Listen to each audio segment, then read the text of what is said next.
नमस्कार. आज आपण एका अशा कथेचं विश्लेषण करणार आहोत जी आपण सर्वांनीच लहानपणी नक्कीच ऐकली आहे. प्रामाणिक लाकूडतोड्याची कथा.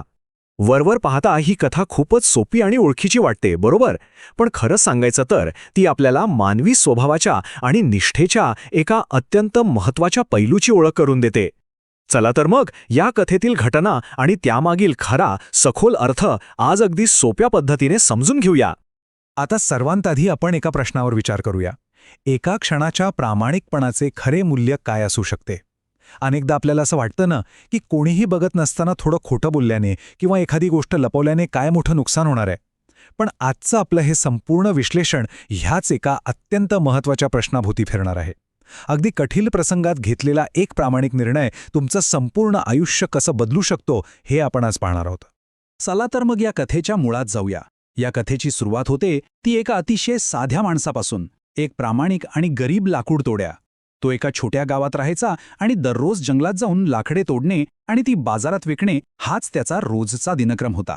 त्याच्याकडे अजिबात मोठी संपत्ती नव्हती, पण हो, अथक मेहनत करण्याची आणि घाम गाळण्याची त्याची पूर्ण तयारी होती.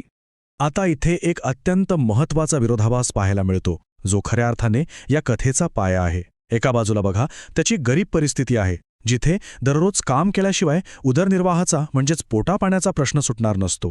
आणि दुसऱ्या बाजूला त्याचा प्रामाणिक आणि कष्टाळू स्वभाव आहे. जगण्यासाठी दररोज एवढा मोठा संघर्ष करावा लागत असूनही त्याने आपली मूल्ये कधीच सोडली नाहीत. हीच गोष्ट त्याला सर्वांपेक्षा वेगळं आणि विशेष बनवते. पण जसं आपल्याला माहितीये, आयुष्यात नेहमीच सगळं काही सुरळीत चालत नाही. एके दिवशी तो नदीकिनारी लाकडे तोडत असताना अचानक एक मोठी दुर्घटना घडली. त्याची कुऱ्हाड हातातून सटकली आणि थेट नदीत पडली. कथेला पूर्णपणे कलाटणी देणारा हाच तो क्षण होता. त्याच्या हातातील कुऱ्हाड सटकली आणि पाण्याच्या त्या वेगवान प्रवाहात एका क्षणात नाहीशी झाली. ती वेळ त्याच्यासाठी अत्यंत गंभीर होती. तो नदीकिनारी काम करत होता. ती नदी खूप खोल होती आणि पाण्यात पडलेली कुऱ्हाड एक साधी लोखंडी कुऱ्हाड होती. आता त्या पाण्याच्या प्रचंड खोलीमुळे ती कुऱ्हाड स्वतःहून बाहेर काढणे त्याला पूर्णपणे अशक्य झालं होतं. आपले सर्व मार्ग आता बंद झाले आहेत हे पाहून तो बिचारा हताश झाला, खचला आणि आता काय करावं हे काहीही न सुचल्यामुळे नदीकिनारी बसून दुःखाने रडू लागला. आता इथला सर्वात महत्त्वाचा मुद्दा समजून घेण्यासारखा आहे. त्याचं ते रडणं केवळ एका साध्या वस्तूच्या नुकसानीसाठी नव्हतं. ती लोखंडाची कुऱ्हाडच त्याच्या उदरनिर्वाहाचा, जगण्याचा एकमेव आधार होती. ती कुऱ्हाड नसणे याचा सरळ आणि सोपा अर्थ होता काम नाही. आणि काम नाही म्हणजे थेट उपासमार. ही परिस्थिती खऱ्या अर्थाने त्याचं अस्तित्वच धोक्यात आणणारी होती. पण मित्रांनो, या निराशेच्या आणि अंधाराच्या क्षणी एक अत्यंत अनपेक्षित घटना घडते. ज्या नदीत कुऱ्हाड पडली होती त्याच नदीतून अचानक नदी देवता प्रकट होते. पण ती केवळ तिथे मदतीसाठी आलेली नसते बरं का. ती असते एका अतिशय कठीण परीक्षेची सुरुवात.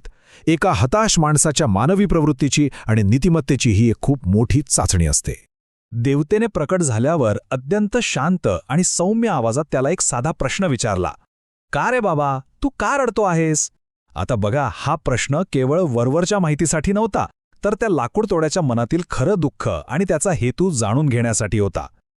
देवतेचा आवाज सांत्वन देणारा नक्कीच होता, पण त्यामागे त्याची प्रामाणिकता तपासण्याची एक मोठी योजना लपलेली होती. त्यावर लाकूडतोड्याने अत्यंत नम्रपणे आपलं संपूर्ण दुःख व्यक्त केलं. त्याने अगदी सत्य परिस्थिती सांगत म्हटलं की त्याची लोखंडाची कुऱ्हाड पाण्यात पडली आहे आणि तीच त्याच्या उदरनिर्वाहाचा आधार आहे. इथे सर्वात मोठी लक्षात घेण्यासारखी गोष्ट म्हणजे त्याने देवतेसमोर कोणतीही खोटी कहाणी रचली नाही किंवा आपल्या गरिबीचा गैरफायदा घेण्याचा अजिबात प्रयत्न केला नाही. त्याने केवळ आणि केवळ सत्यच मांडलं.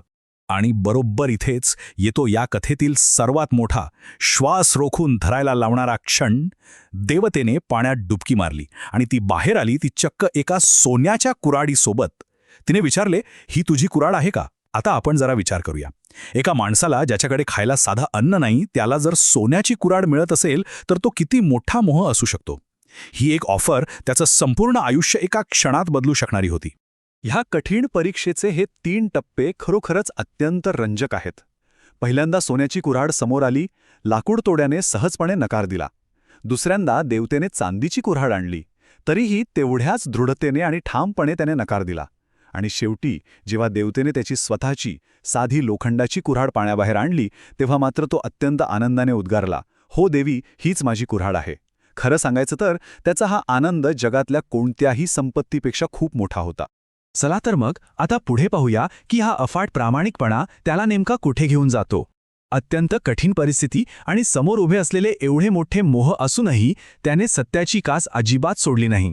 आणि अगदी याच कारणामुळे आता या कथेचा शेवट एका अत्यंत आनंददायी आणि समाधानकारक वळणावर येऊन पोहोचतो. जेव्हा नदीदेवतेने पाहिलं की हा गरीब माणूस कोणत्याही मोहाला बळी पडत नाहीये, तेव्हा ती त्याच्यावर अत्यंत प्रसन्न झाली. तिने केवळ त्याची लोखंडी कुऱ्हाड त्याला परत केली नाही, तर या अतुलनीय प्रामाणिकपणाचं मोठं बक्षीस म्हणून सोन्याची आणि चांदीची कुऱ्हाडसुद्धा त्याला भेट म्हणून दिली. विचार करा, एका क्षणाच्या सत्याने त्याला कल्पनेपलीकडची संपत्ती मिळवून दिली. या संपूर्ण विश्लेषणाचं मुख्य सार जर एका वाक्यात सांगायचं झालं तर ते हेच आहे: प्रामाणिकपणाचं फळ नेहमीच गोड असते. कोणत्याही फळाची अपेक्षा न करता जेव्हा आपण सत्याची बाजू घेतो तेव्हा त्याचे परिणाम कायमस्वरूपी आणि शाश्वत असतात.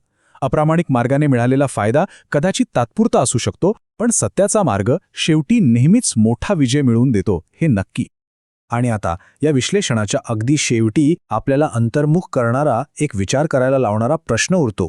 आजच्या या वेगवान आणि मोहाच्या जगात आपण खरोखरच सोन्याच्या मोहापेक्षा आपल्या स्वतःच्या साध्या पण खऱ्या लोखंडी कुऱ्हाडीला म्हणजेच आपल्या तत्वांना किती वेळा महत्त्व देतो? आपल्या तत्वांशी प्रामाणिक राहणे हाच खऱ्या यशाचा मार्ग आहे, हे आपण नेहमी लक्षात ठेवायला हवं. ह्या प्रश्नावर आपण सर्वांनी नक्की विचार करूया. हे सविस्तर विश्लेषण पाहिल्याबद्दल खूप खूप धन्यवाद.